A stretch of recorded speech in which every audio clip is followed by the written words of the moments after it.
오늘 우리가 나눌 말씀의 제목은 왕의 입성입니다. 우리 누가복음 본문에 들어가기 전에 먼저 잠깐 구약의 한 사건을 살펴보기를 원하는데요. 사무엘상 13장에 가면 사울왕에 대한 한 일화가 나와 있습니다. 사울이 이스라엘의 첫 번째 왕이 되어서 그 당시 이스라엘의 가장 큰 대적, 혹시 기억나시나요? 블레셋과 전쟁을 하게 되죠. 근데 그 블레셋과의 전쟁을 하기 위해서 그 당시에 사울이 해야 됐던 일이 있는데, 하나님이 선택했던 선지자였던 사무엘의 도착을 기다려야 했습니다. 근데 그 블레셋과의 전쟁 전에 먼저 하나님 앞에 번제와 화목제를 드리는 것은 왕은 할 수 없는 것이고 하나님이 택하신 선지자만 감당할 수 있는 역할이었어요. 근데 사무엘 선지자가 조금 늦게 도착하는 그런 상황이 발생하게 되고, 결국에는 사울왕이 상황을 좀 살펴보다가 이게 자기가 예상하던 그런 그림에서 좀 멀어지는 느낌을 받게 되죠. 그래서 결국에는 사무엘 선지자를 기다리지 못하고 자신이 직접 제사를 드리고 그제서야 사무엘 선지자가 도착하게 됩니다. 결국 사무엘은 사울 왕에게 하나님께서 다른 지도자를 세울 것이라고 예언을 하고 돌아가 버리고, 사울 왕은 자기 군대를 이끌고 전쟁에 나가서 싸우게 되는데, 우여곡절 끝에 싸움은 이기게는 돼요. 하지만 그 이후로 사울은 하나님 앞에서 버림받게 되는 길을 걷게 됩니다. 이 이야기를 통해서 구약의 저자가 하나님의 백성들에게 전하고자 하는 하나의 핵심 메시지는 무엇인가 하면, 사울이 기다리지 못한 것이 사실은 참된 왕이신 하나님의 사자를 기다리지 못한 것이고, 궁극적으로는 사울 스스로가 진짜 왕 노릇을 하려고 한 것이 가장 큰 잘못이었다라고 하는 사실을 경고하는 데에 있다라고 하는 것을 우리가 알 필요가 있습니다. 이 이야기를 먼저 하는 것은 기독교 신앙, 우리가 가지고 있는 이 예수 믿는다라고 하는 이 신앙은 하나님이 인정한 왕을 섬기는 것이 그 핵심이기 때문에 그렇습니다. 우리가 다시 한번 이야기하지만 고백하는 기독교 신앙은 하나님이 인정한 왕을 섬기는 것이 그 핵심이라고 할 수 있다는 거죠. 하나님이 왕이실 뿐만 아니라 하나님께서 정하신 왕이 내 인생에서 실질적인 왕인지 아닌지, 이것이 우리의 신앙 고백이 얼마나 바른 방향을 향하여 있으며 또 진실한 것인지를 결정하는 굉장히 중요한 요소라고 하는 거죠. 따라서 오늘 지금 우리에게도 이 똑같은 질문을 하면서 우리가 살펴본 누가복음의 본문으로 들어갈 수 있기를 원합니다.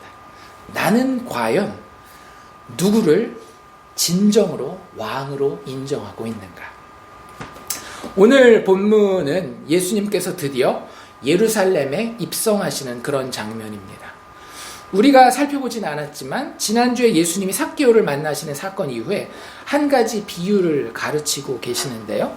우리에게는 흔히 열 문화의 비유라고 알려져 있죠. 예수님은 이 비유에서 본인이 하나님 나라의 왕이심을 굉장히 분명히 하고 있습니다. 나중에 시간이 되시면 집에 가서 꼭 한번 살펴보시기를 원하는데요. 비유의 마지막에도 보면 뭐라고까지 예수님이 이야기하시고 있는가 하면, 내가 왕됨을 원하지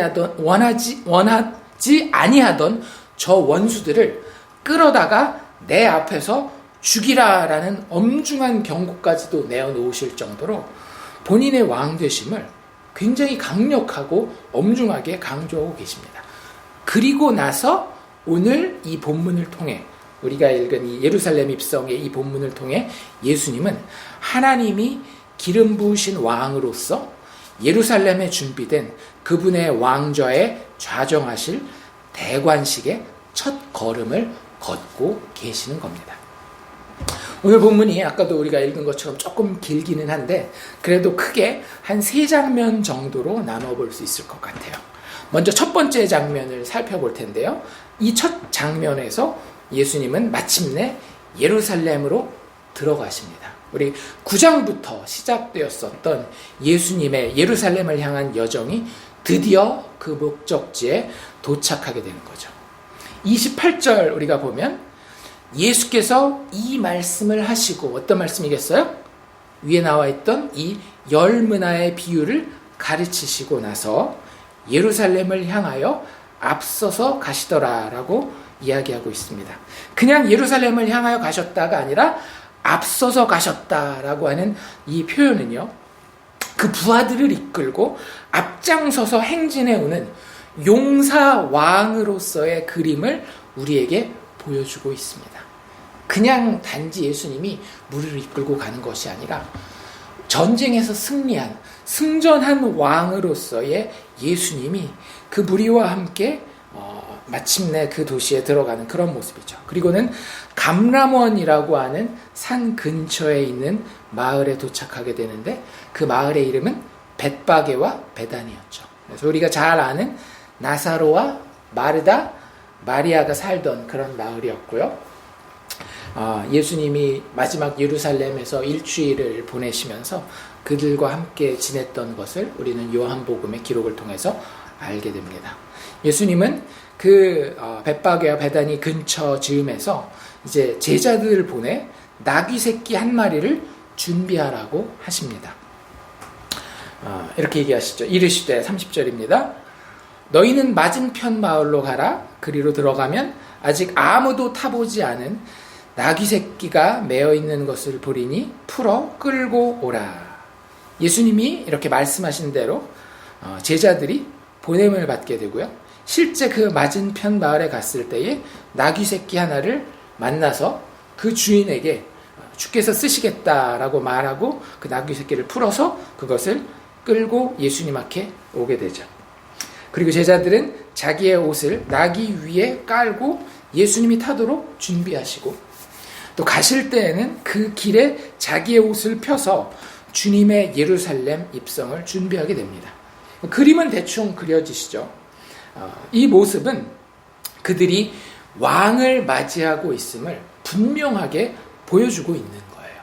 구약에서도 실제 예후라는 왕의 이야기가 있거든요. 근데 그 예후라는 사람이 왕으로 선언되었을 때에 갑작스럽게 그 왕의 선포를 듣고 주변에 있었던 사람들이 급하게 자기 옷을 예후의 밑에 깔고 나팔을 불면서 예후를 왕으로 선포하는 그런 얘기가 나와 있습니다. 그래서 의심의 여지 없이 지금 우리가 읽은 이 본문의 모습은 누가가 예수님이 지금 예루살렘에 왕의 자격으로 하나님이 기름 부어 정하신 그 왕으로서 들어가고 있음을 보여주고 있는 겁니다.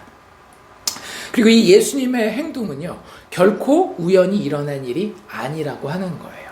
되게 절차가 복잡하잖아요. 그냥 들어올 수도 있었지만 제자들에게 이런 일도 시키고 반드시 이런 조건이어야 되고 뭐 이런 이야기를 하는데 이게 그냥 우연이 아니라고 하는 거죠.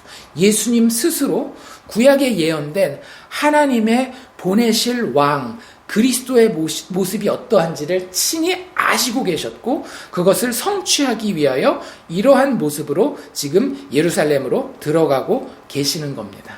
구약이 어떤 본문인지 혹시 알고 계시는지 모르겠는데 스가랴라고 하는 선지서가 있죠. 거기 9장 9절에 보면 이런 성경 구절이 나와 있어요. 시온에 따라 크게 기뻐할지어다. 예루살렘에 따라 즐거이 부를지어다.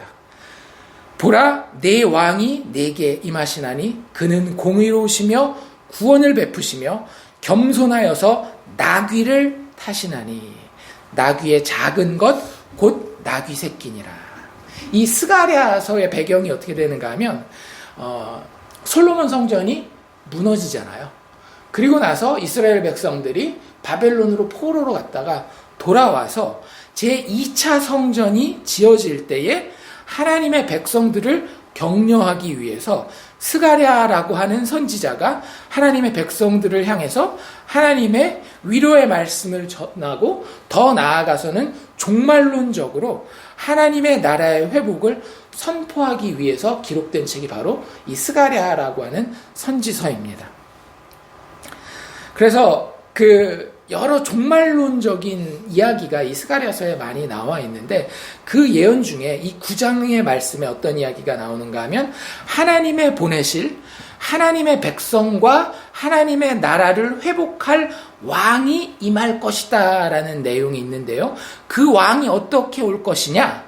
그가 겸손하여서 나귀, 즉 그 나귀의 작은 것, 나귀의 새끼를 타고 임할 것이다 라고 이렇게 이야기를 하고 있는 거예요. 예수님은 이 말씀을 아주 정확하게 알고 있었고 이 말씀은 하나님 아버지께서 자기의 오심을 자신의 성육신의 그 공생의 사역 가운데에 이루실 일이었다라고 하는 것을 분명히 알고 있었죠.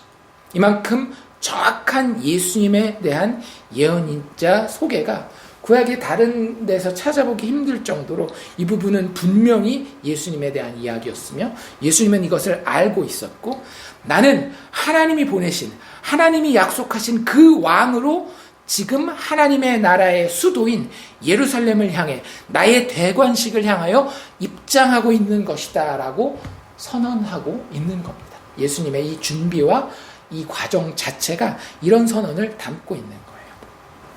근데 여기서 우리가 한 가지 살펴볼 내용은 이 그림이 우리가 일반적으로 알고 있는 일반적으로 그려볼 수 있는 왕의 개선 행진과는 조금은 다른 모습을 가지고 있다는 사실을 알게 됩니다. 보통 왕은 개선 행진을 하면서 어떤 동물을 떠올리게 돼요? 말을 떠올릴 수 있게 되는데 여기는 말 대신 예수님이 나귀를 타고 들어오신다. 하나님께서 이 구약 성경에서 예언하신 하나님이 보내실 하나님 나라의 그 영광스러운 왕으로 말이 아닌 나귀를 타고 들어가게 하시는 데에는 이유가 있습니다. 물론 예언에 그렇게 기록되어 있으니까 그 예언을 성취하기 위해서이기도 하지만 나귀를 타게 하시는 데는 이유가 한 두 가지 정도로 우리가 살펴볼 수 있는데요. 첫 번째는 우리가 방금 읽어본 그 스가랴 본문에 직접적으로 나와 있죠. 왜요? 그는 겸손한 왕이기 때문에 그렇습니다. 우리가 세상에서 보는 그런 왕들은 자격이 있는 자들, 능력이 있는 자들을 좋아하고 자기 옆에다가 두죠. 자격이 없는 자들, 능력 없고 부족한 자들은 세상 왕들에겐 관심 밖의 존재들입니다.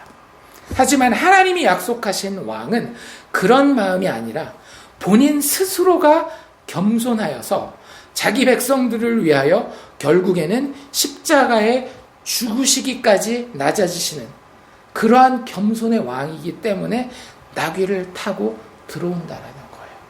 능력 없고 자격 없는 죄인들이 얼마든지 다가가서 소망을 품을 수 있는 그런 왕으로 오신다는 겁니다. 또 한 가지 구약의 배경에서 나귀를 타고 오는 왕이라는 데에는 이런 의미가 있습니다. 말을 타고 오는 왕은 어떤 왕이에요? 전쟁을 위한 왕이에요. 말이라고 하는 동물 자체가 전쟁을 위해서 사용되는 왕입니다. 그 대적과 싸우러 오는 왕이 말을 타고 오는 거예요. 하지만 나귀를 탄 왕은요? 본 적 있으세요? 있어요. 사실 사사기에 보면 사사들 중에 가끔씩 나귀를 탄 사사들에 대한 이야기가 나옵니다. 근데 그때가 언제냐 하면 바로 평화의 통치기예요. 더 이상 주변에 대적이 없어서 전쟁을 상징하는 말을 꼭 탈 필요가 없이 나귀를 타고 통치자들이 다니는 그런 이야기가 사사기에 나와 있습니다. 예수님이 나귀를 타고 오시는 이유가 바로 하나님의 그 평화의 통치를 펼치기 위해서라는 거죠. 예수님은 이런 겸손의 왕으로 평화의 왕으로 예루살렘을 향해 한 걸음 한 걸음 들어오고 계시는 겁니다. 37절에 우리 또 보면은요, 예수님이 본인을 왕으로 선언할 뿐만 아니라 거기 모인 무리들 역시, 예수님 자신뿐만 아니라 거기 모여있는 무리들 역시 예수님을 왕으로 환영하는 모습을 볼 수 있어요. 준비된 나귀 새끼를 타고 예수님이 예루살렘으로 들어가실 때에 제자들은 예수님이 행하신 모든 능하신 일들로 인하여 기뻐하면서 큰 소리로 하나님께 찬양을 돌렸다라고 이렇게 되어 있죠. 그리고는 이렇게 소리 지릅니다. 뭐라고요? 찬송하리로다 주의 이름으로 오시는 왕이여. 여러분, 이 말씀은 이 사람들이 직접 이 자리에서 이제 막 지어낸 그런 문장이 아니에요. 이 문장은 시편 118편 16절을 인용한 겁니다. 시편 118편은요, 흔히 많은 학자들이 연구해서 우리에게 알려져 있기로는 순례자의 노래라고 알려져 있는 시편들 중에 하나입니다. 그래서 평상시에는 예루살렘에 살지 않다가 율법이 정한 대로 1년에 몇 차? 3차에 걸쳐서 유대인 성인이라고 한다면 예루살렘에 있는 하나님의 성전을 향하여 하나님을 만나러 가야 되잖아요. 그런 사람들을 순례자라고 부르는데 그 순례자들이 그 여정에서 부르는 그런 노래 중에 하나가 시편 118편이라고 봅니다. 특별히 여기서 지금 이 시편 118편을 인용해서 지금 이 누가복음에서 그려지고 있는 그림은 어떤 그림인가 하면 왕이 이 순례자들이 이제 모이면 얼마나 많겠어요. 원래 평상시 인구보다 작게는 2배, 3배 이렇게 늘어나는 그 인구가 있는데 왕이 그들의 대표가 되어서 이 순례자의 무리를 이끌고 이 성전산을 향하여 들어갈 때에 제사장이 하나님의 백성들을 이끌고 오고 있는 그 왕을 축복하면서 하나님의 임재 안으로 환영하는 멘트가 바로 이런 멘트입니다. 주의 이름으로 오시는 왕이요 여호와의 이름으로 구원받을 그 백성을 이끌고 오실 자 당신은 참으로 복된 사람입니다. 우리 시편 1편에 나와 있는 그 표현이에요. 복 있는 사람은. 그리고 예수님이 이야기하신 팔복에 나와 있는 산상수훈 팔복에 나와 있는 그 표현이 바로 이 표현입니다. 찬양받고 영광받고 하나님으로부터 높임받을 그 왕을 성전에서 환영하면서 불렀던 노래가 바로 이 시편 118편이라고 하는 거예요. 근데 그 노래를 누구를 향해서 불러주고 있다라고요? 예수님을 향해서 지금 이 제자의 온 무리가 부르고 있는 거예요. 예수님은 분명하게 왕으로 예루살렘에 임하고 있는 겁니다. 이스라엘 중에 참 이스라엘이신 왕이신 예수가 그 백성을 이끌고 예루살렘에 있는 하나님의 성전에 하나님의 뜻을 만나기 위해 들어가는 그 장면이 이 백성들의 찬송을 통해 표현되고 있는 겁니다. 더하면요, 제자들은 예수님을 또 이렇게 환영하죠. 하늘에는 평화요 가장 높은 곳에는 영광이로다. 사실 이거 우리가 어디서 들어봤던 표현이에요. 어디서 들어봤어요? 누가복음 맨 앞에, 그렇죠? 크리스마스 때 2장에 보면 예수님이 탄생하시는 장면에서 천사들이 예수님의 탄생을 이렇게 환영하고 있죠. 뭐라고요? 지극히 높은 곳에는 하나님께 영광이요 땅에서는 하나님이 기뻐하신 사람들 중에 평화로다. 이런 표현이었죠. 자세히 보시면 약간의 차이가 있는 것을 발견하게 됩니다. 2장에서는 뭐라고 얘기했었는가 하면 땅에서는 사람들 중에 평화가 있을 것이다 라고 이야기를 하는데 여기 지금 19장에는 뭐라고 돼 있어요? 하늘에 평화가 있다라고 이야기를 하죠. 왜 이런 차이가 있게 되었을까? 도대체 이런 어떤 variation, 이런 변화를 통해서 누가라고 하는 저자는 무엇을 표현하고 싶었었던 것일까요? 예수님의 성육신으로, 예수님의 탄생 이야기가 2장이잖아요. 예수님의 성육신으로 사람들에게 하나님과 평화할 수 있는 문이, 이 땅에 있는 이 사람들에게 하나님과 화목할 수 있는 문이 열렸다라는 것을 이야기할 뿐만 아니라 여기 19장, 이제 그 오신 예수님께서 본인이 직접 감당해야 할 그 일을 감당하기 위해 예루살렘에 들어가면서 예수님의 예루살렘 사역, 즉 그분의 죽으심과 부활을 통하여 하늘, 즉 하나님도 마침내 만족하시고 죄인들을 기쁘시게 받을 그 평화가 마침내 이루어진다라고 하는 것을 보여주고 있는 것입니다. 평화라고 하는 것이 인간 측에서만 이루어지는 평화가 아니라 더 중요한 평화는 뭐겠어요? 하나님 측에서 우리를 보실 때에 마음 놓고 기뻐하실 수 있는, 우리와 화해하실 수 있는, 우리가 죄인임에도 불구하고 이런 죄인들과 화목하실 수 있는 그 평화가 더 중요한 것 아니겠어요? 그것을 위하여, 그것을 성취할 분이, 하나님의 마음을 시원하게 만들어서 성취할 분이 지금 예루살렘을 향해 들어가고 있다라고 하는 거예요. 약속된 그리스도가, 약속된 메시아가, 기름 부음 받은 자가 하나님의 마음을 시원케 하기 위하여 예루살렘을 향해 들어가고 있는 것을 보여주고 있는 겁니다. 예수로 인하여서 하나님을 향한 화해와 평화의 길이 열리고 마침내는 죄인을 은혜로 구원하시는 그 하나님의 영광이 지극히 높은 그곳 하늘에서도 성취될 것이다. 제자들이 아직은 이것을 정확하게 알지는 못하고 있었어요. 나중에 보면 이렇게 변화되는 것, 이 사람들의 입장이 변하는 걸 보게는 되지만, 어쨌든 그래도 예수님의 예루살렘 입성 장면에서 성령의 도우심으로 제자들은 예수 복음에 대해 예언적인 선포를 하고 있는 겁니다. 하나님 앞에 하나님의 백성과 하나님 모두에게 평화를 가져다 줄 약속된 메시아, 그 왕이 지금 입장하고 계십니다. 하지만 여전히 이런 중에도 예수님을 왕으로 받아들이지 않는 일단의 무리가 있었으니 그들은 바로 어떤 바리새인들이었습니다. 이 바리새인들은 오히려 제자들을 책망하라고 예수님을 아주 막 다그치고 있어요. 그죠? 그들은 예수님을 하나님이 보내신 메시아 왕으로 인정하고 있지 않습니다. 그러자 예수님이 그들을 책망하시죠. 뭐라고요?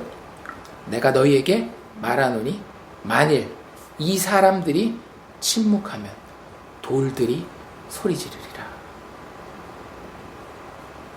누가 돌에게 찬양하고 경배하고 그를 높일 수 있겠습니까?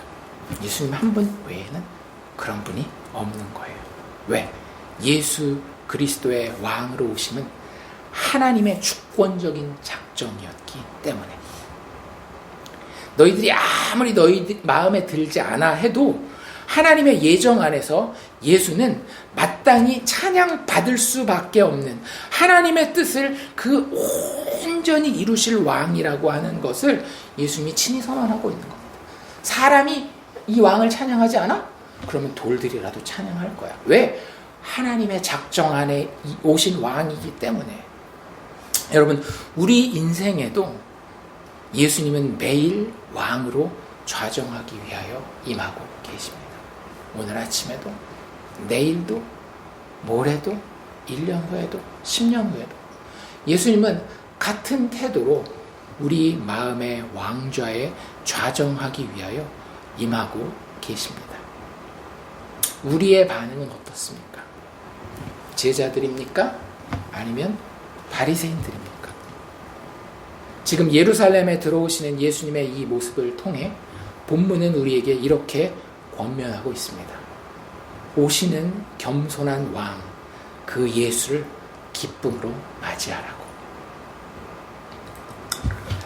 자, 이제 두 번째 장면으로 넘어가는데요. 두 번째 장면과 세 번째 장면은 좀 짧습니다. 이 두 번째 장면에서 예수님은 예루살렘 성을 보시고 우셨다라고 되어 있습니다. 왜 예수님이 우셨을까요? 예수님이 우시는 얘기가 많이 나오진 않잖아요. 그렇죠? 근데 이 장면에서 예수님은 왜 우셨죠? 그 이유가 분명하게 여기 나와 있습니다. 42절입니다. 너도 오늘 평화에 관한 일을 알았더라면 좋을 뻔하였거니와 지금 내 눈에 숨겨졌도다. 다시 한번 읽을게요. 너도 오늘 평화에 관한 일을 알았더라면 좋을 뻔하였거니와 지금 너의 눈엔 숨겨져 있구나. 어떤 톤인지 아시겠죠? 예수님은 예루살렘 성이 예수 자신으로 인한 참 평화에 관한 일을 알지 못한다라고 하는 현실에 굉장히 마음 아파하시고 안타까워하고 계시는 겁니다. 그 사람들의 눈에 이 예수 복음의 비밀, 예수의 대속적인 죽음, 거기 담겨있는 능력과 지혜가 그들의 영적인 눈이 가려워져서 숨겨져 있는 것을 보시고 예수님은 그것을 안타까워하시며 울고 계시는 겁니다.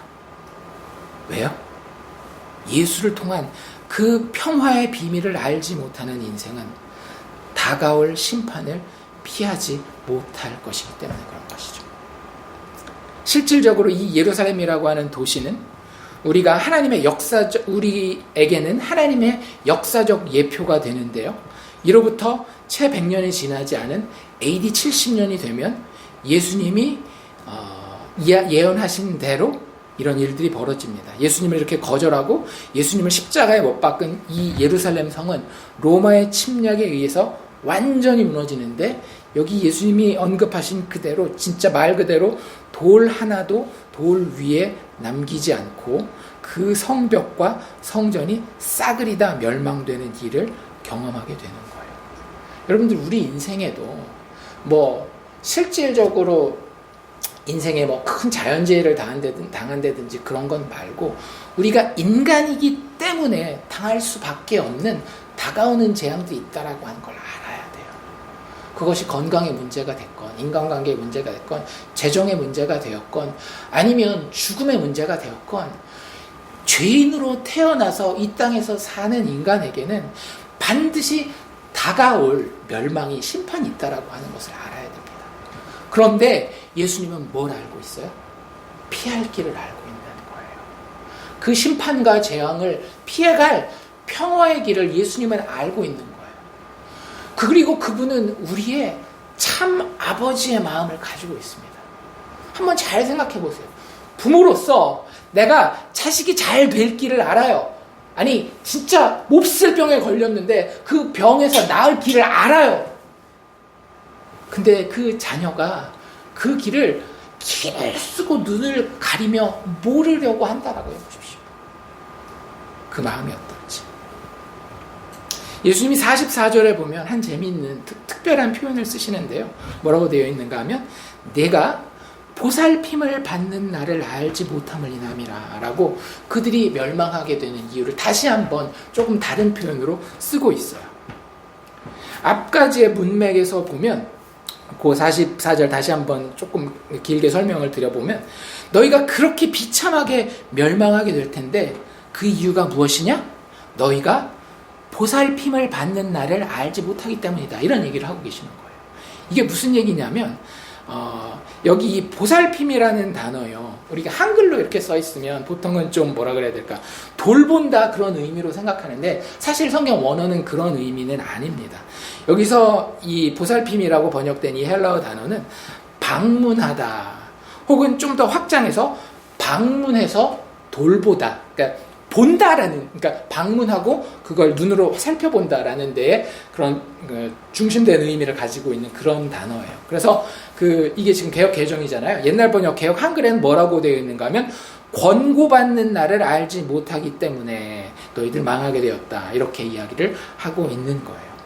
예수님 지금 하시는 말씀은 뭐냐면요, 예수님이 지금 나타나서 방문하여 그들을 구해내려고, 다가오는 심판을 뻔히 예수님은 보고 계시니까 그들을 구원해내려고 살펴보고 계시는 그날, 그 답지를 알고 계시는 상황에서 그들을 살펴보시고 계시는 그날, 구원하려고 오신 예수님의 이 임재를 깨닫지 못하는 것이 바로 이 백성들이 맞이하고 있는 크나큰 비극이라고 하는 것을 예수님은 다시 한번 이렇게 반복해서 강조해 이야기하시는 겁니다. 그것이 바로 예수님이 예루살렘을 보고 우셨던 이유예요. 여러분, 우리 성도의 인생에도 아까도 이야기 드린 것처럼 매일매일 하나님이신 예수께서 직접 그 살과 피로 이루신 그 평화의 의미를 깨닫는 경험이 필요합니다. 이 예수 복음의 평화에 관한 일을 아는 것은 우리가 구원받을 때만 필요한 것이 아니라 우리가 예수의 백성으로 그를 왕으로 모시고 살아갈 때에 사실 매일매일 깨달아지고 체험되어져야 하는 거예요. 다시 한번 우리들에게 권면하기를 원합니다. 그 왕 예수께서 가져오시는 평화에 대하여 십자가를 바라보는 가운데 자격 없는 내가, 여전히 실수하고 또 망가질 수 있는 내가 저분의 죽음 때문에 하나님 앞에서 다시 회복될 자로서, 용서받을 자로서 설 수 있게 되는구나, 살게 되는구나. 그 평화가 얼마나 크고 놀라운지 여러분 날마다 더 깨달아 알아갈 수 있기를 바랍니다. 자, 이제 마지막 세 번째 장면에서 예수님은 성전에 들어가 장사하는 자들을 내쫓고 계십니다. 예수님 시대의 성전에는 필요에 의해 실질적으로 장사를 하는 사람들이 꽤나 있었습니다. 구약 율법에 따르자면 이스라엘 성인들은 성전에 들어갈 때에 반세겔의 성전세라고 하는 것을 내야 했어요. 근데 그 세금은 순례자들이 자기 동네에서 평소에 쓰던 동전으로는 낼 수가 없었습니다. 왜냐하면 그들이 평상시에 쓰는 동전은 이방 나라의 동전이거든요. 그래서 거룩하지 못한 그 동전을 성전세로 반세겔 세금으로 낼 수 없었기 때문에 성전을 찾는 순례자들은 이 이방 동전이 아닌 유대 동전으로 성전세를 내야 했고, 그래서 그러한 필요 때문에 그 당시 성전 안에는 이 이방 동전을 유대 동전으로 바꿔주던 환전상들이 이렇게 진을 치고 있었습니다. 그리고 또 성전에는 제물을 드려야 되잖아요. 근데 그 제물을 드리려면 제사장의 허락하에 그들에게 인증받은 인정받은 제물을 파는 판매상들도 있어야 됐는데, 그 판매상들은 제사장들에게 많은 그 기부금을 내가면서 흔히 이야기하는 뇌물인 거죠. 뇌물을 내가면서 그들의 자리를 잡아 그 흠없는 제물들을 파는 그런 장사를 하고 있는 그런 상황이었습니다. 우리가 이미 잘 아는 것처럼 안타깝게도 그런 성전의 모습은 하나님이 하나님의 백성들에게 원하던 바는 아니었죠. 성전의 가장 큰 의미가 뭡니까?